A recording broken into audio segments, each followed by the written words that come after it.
The night was already historic before it even began.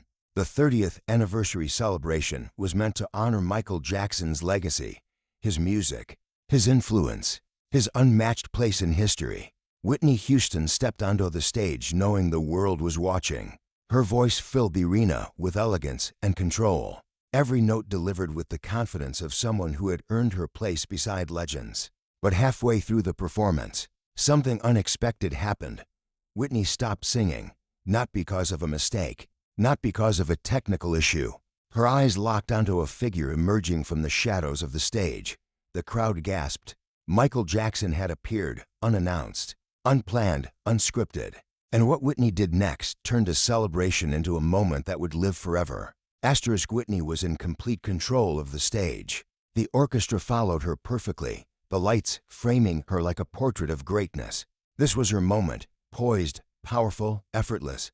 Then she felt it, a shift in the room, a wave of energy that didn't come from the band or the crowd, but from somewhere deeper, something unmistakable. She turned slightly to her left, and there he was. Michael Jackson stepped into the light, dressed simply, almost shyly, as if he didn't want to steal the moment, even though his presence alone did exactly that. The audience erupted, screams echoed. People stood up instantly. Some cried, some froze in disbelief. Whitney didn't move. She stared at Michael, her hands still holding the microphone near her lips. For a brief second, the two icons simply looked at each other. No performance, no personas, just two artists who had shared decades of music, pressure, and history. Whitney smiled. She lowered the microphone and laughed softly, shaking her head. "Well," she said calmly, her voice carrying warmth and awe, "I guess this just became something else." The band slowed to a stop. Whitney stepped forward, extending her hand toward Michael. "Ladies and gentlemen," she said, "this is my brother." Michael smiled shyly and waved, clearly moved by her words. In that instant, the show stopped being a tribute. It became a reunion. Whitney moved closer to Michael, her posture relaxed, her expression genuine. There was no competition in her eyes, only respect. She leaned toward him and whispered something only he could hear. Then she turned back to the band. "Play it," she said softly. The first chords began, slow, familiar, emotional. Michael looked at her in surprise. Whitney nodded gently. "This is your night," she said. "But music is meant to be shared." Michael hesitated for a fraction of a second, then stepped beside her.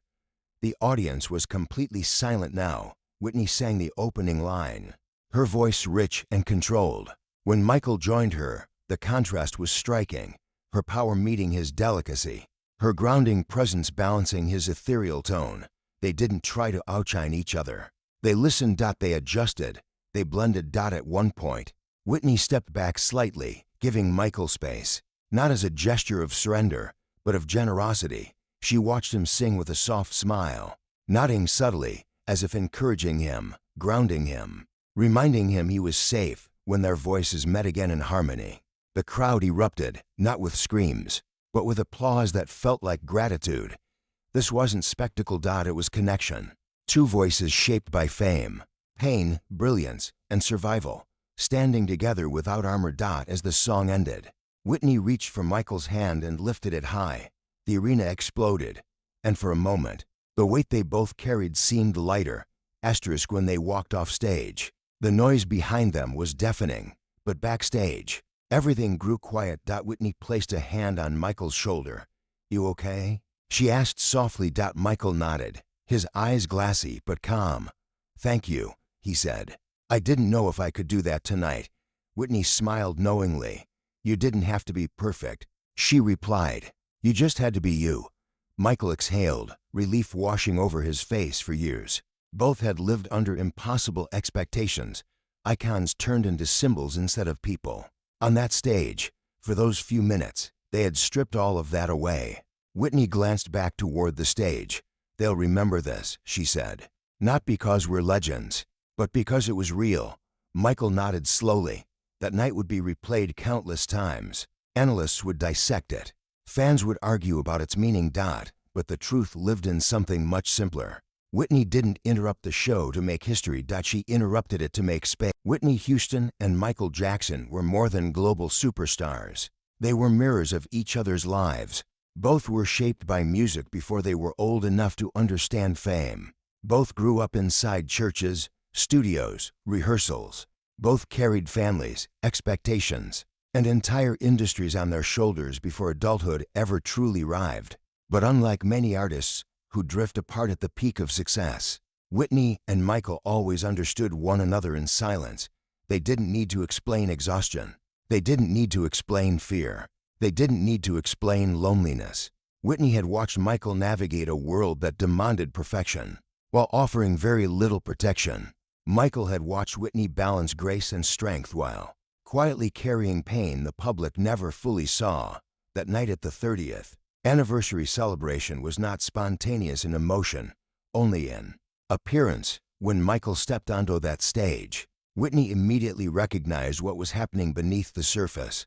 She saw hesitation in his posture. She saw vulnerability in his eyes. She saw a man stepping into the spotlight not as a performer, but as someone confronting history. And she knew exactly what to do. She didn't rush him. She didn't overpower him. She didn't turn the moment into competition. She grounded it. This wasn't about vocals. It wasn't about applause. It was about safety. Whitney understood something the audience didn't. Sometimes the greatest gift you can give another artist is permission to exist without pressure. That understanding didn't come from training. It came from shared survival. Long before critics analyzed the performance, the audience felt it instinctively. Something in the room changed the moment Whitney stopped singing. The screams softened. The energy slowed. The spectacle dissolved into attention. People leaned forward instead of standing taller. Phones lowered instead of rising higher. What they witnessed wasn't rehearsed brilliance. It was emotional honesty. Whitney's calm presence created space. Michael's vulnerability filled it. And together, they formed a moment that felt fragile, almost sacred. Many in the audience later described the same sensation.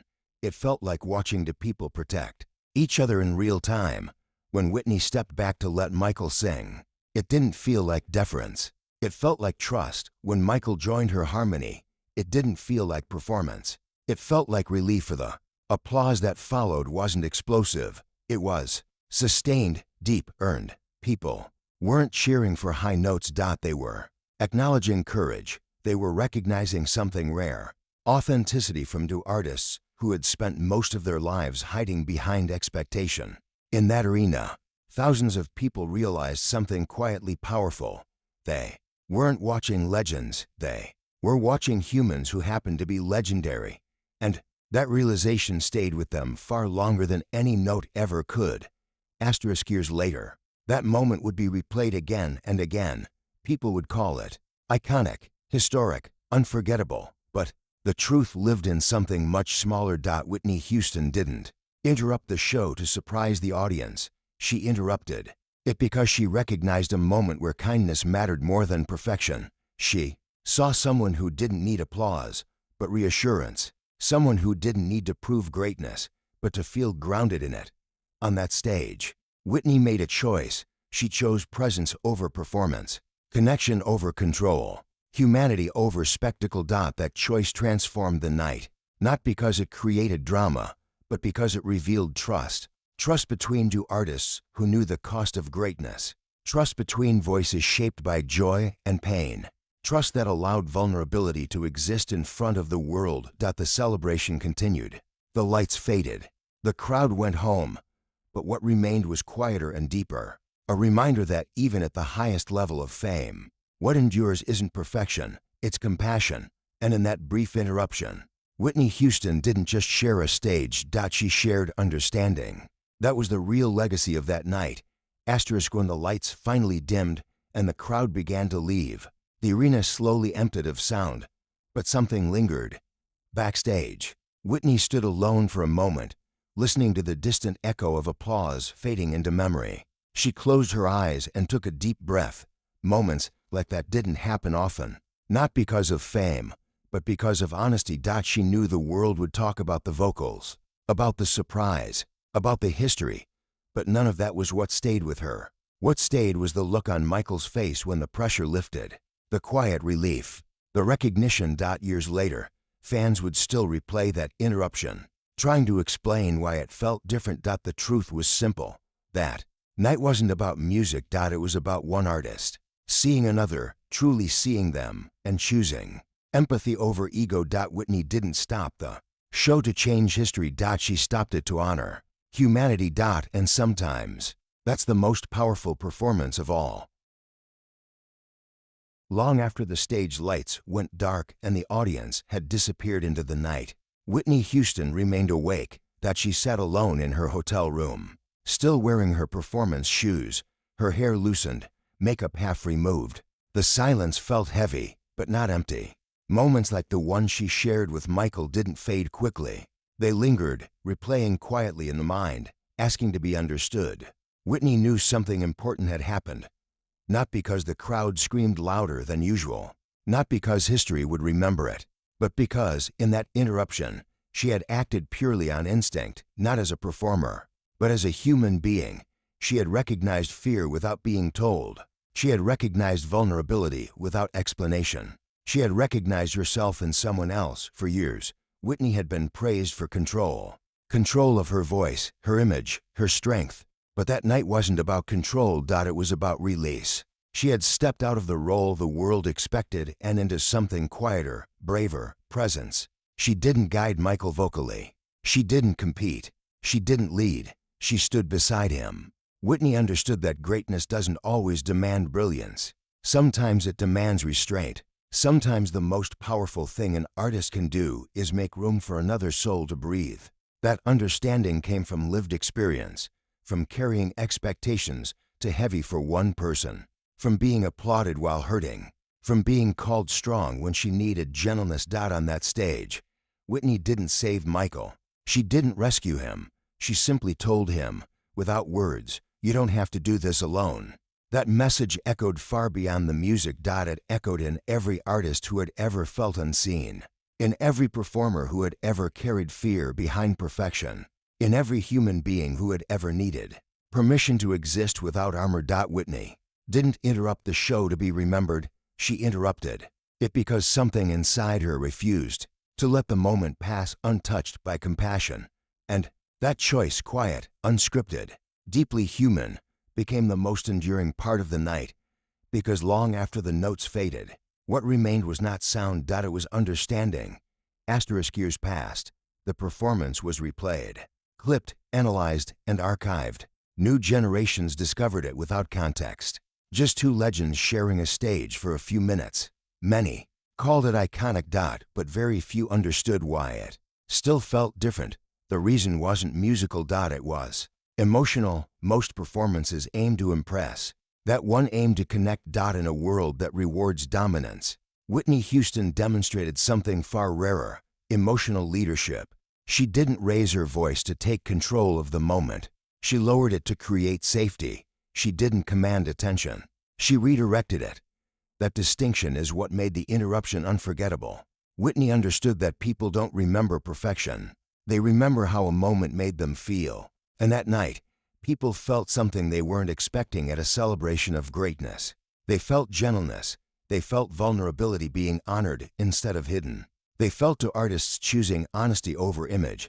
And that feeling stayed. Because in that moment, Whitney reminded the world of a forgotten truth. The strongest people are often the most careful with others. Her interruption wasn't dramatic. It wasn't loud. It wasn't rehearsed. It was intuitive.